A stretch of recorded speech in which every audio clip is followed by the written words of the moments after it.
የአንድ ሀገር አምባሳደር ስሙን አልጠቅስም ግጭት ከመፈጠሩ በፊት ወደ መቀሌ ሄዶ ደብረጽዮን ያነጋግረዋል። እባክህን ዲስካሌት አድርጉት ይሄንን ጉዳይ ይቅር የግጭት ብሎ እና የመለሰለት መልስ አትቸገር፣ እኛ 2 ሳምንት 3 ሳምንት አይፈጅብንም ካሸነፍናቸው በኋላ ድርድር እናደርጋለን የሚል። እብሪት አደገኛ ነገር ነው። እብሪት ውድቀትን ትቀድማለች። ትክክለኛ አባባል ነው። እኔ የቲፒኤልኤፍ ቁልፍ አመራሮች፣ ስራ አስፈጻሚዎች፣ ሽማግሌዎች፣ ማዕከላዊ ኮሚቴ አነጋግሬያለሁ። ተደጋጋሚ ለምኛቸዋለሁ እባካችሁም ብዬ በዛ ማለት ሳካ ሲለኝ አዲስ አበባ ውስጥ 30 40 50 የሚሆኑ ዋና ዋና ሀብታሞች ታዋቂዎች በሚስጥር ጠርቼ ሽምግልና ልኬያለሁ። ባካችሁ ለምኗቸው፣ እነዚህ ሰዎች ጥፋት ነው፣ ኢትዮጵያ ማሸነፍ አይቻልም። ፎርዛት ማተር ኢትዮጵያ ማሸነፍ አይቻልም ብቻ ሳይሆን ወደ ውጊያ የሚገቡ ከሆነ እናሸንፋቸዋለን፣ እኛ የሚሊሻ ውጊያ እንዋጋም የሚለውን ጭምር ከውጊያው በፊት ሽምግልና ልኬያለሁ። ግን የሄደ ሰው ሁሉ እዛ ደርሶ ሲመለስ ያዝንልኛል። በቃ እዛ ያለው ማይነካ ማይደፈር እንደፈለገ ማድረግ የሚችል እዚህ ያለው ደግሞ ምንም ማድረግ የማይችል አልጎ ስለሚያስብ እንደው ጥንቃቄ ብታረግ እንደው ብታስብበት የሚል እንጂ በዚያ ሳይድ ጥፋት ሊመጣ ይችላል የሚያስብ አልነበረም። ግን ቲፒኤልኤፍ ላይ ብቻ አይደለም፣ አሁን ያለን ፖለቲከኞችም ከእብሪት መጠበቅ አለብን። ለማንም የሚሰራ ፕሪንሲፕል ስለሆነ ቲፒኤልኤፍ ዝግጅቱ በሙሉ ውጊያ ነው፣ ዝግጅቱ በሙሉ ሰልፍ ነው፣ ዝግጅቱ በሙሉ መሳሪያ ነው፣ ዝግጅቱ በሙሉ ሽርጥ ነው። እንደምታውቁት ተው ቢባል ቢለምን በእጃላሉ። የጦርነት ነጋሪት ይጎሰማል፣ ይፎከራል። ልክ እንደ ጥሩ ነገር ጫወታችን ነው፣ ቀልዳችን ነው፣ ድራማችን ነው ይባላል። ጦርነት ድራማ ለማንም መሆን አይችልም። ለማንም ነፍስ ነው የሚበላው።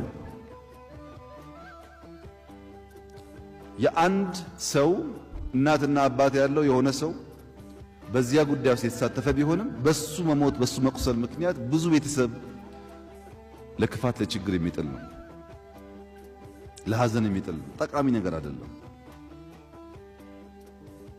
በዚህ ምክንያት ነበር ጦርነት እንዳይኖር ከፍተኛ ልመናና እናንተም እንደው ይሄ መንግስት ልምምጣ በዛ እርምጃ ይወስድም እንደ ምናምን ብላችሁ ስትቆጡ የነበረው ማለት ነው። እርምጃ መውሰድ ይቻላል፣ ግን ሰው ነው የምንገለው፣ ሀብት ነው የምናወድመው። በዚህ ግጭት ምን ያክል ውድቀት እንደደረሰብን እኛ እናውቃለን።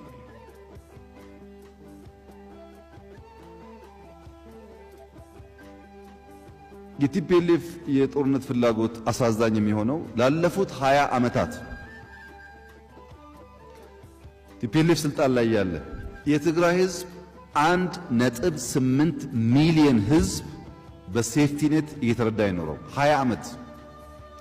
እዚህ ያለውን ትግራይ፣ ውጭ ያለውን ትግራይ፣ ሌላ ቦታ ያለውን ሳይሆን ትግራይ ክልል ያለውን ነው ማወራችሁ። 1.8 የትግራይ ህዝብ በሴፍቲኔት የሚኖረው 20 ዓመት።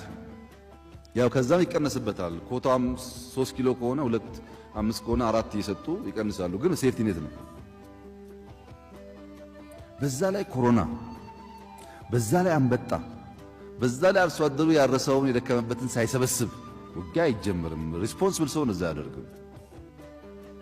እንደው የፈለገ ክፋት እንኳን ቢኖር ጊዜ መምረጥ ያስፈልግ ነበር።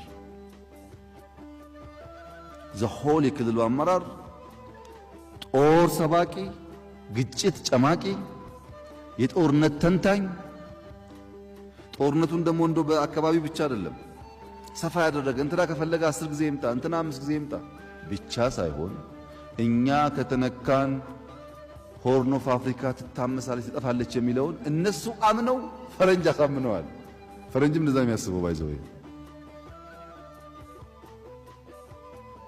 ግን ምስራቅ አፍሪካ የምትታመሰው መጀመሪያ የትግራይ ህዝብ ከተጎዳ፣ አማራ ከተጎዳ፣ ኦሮሞ ከተጎዳ በኋላ አንተ ሳትጎዳ ሌላ የሚታመስበት እድል የለም።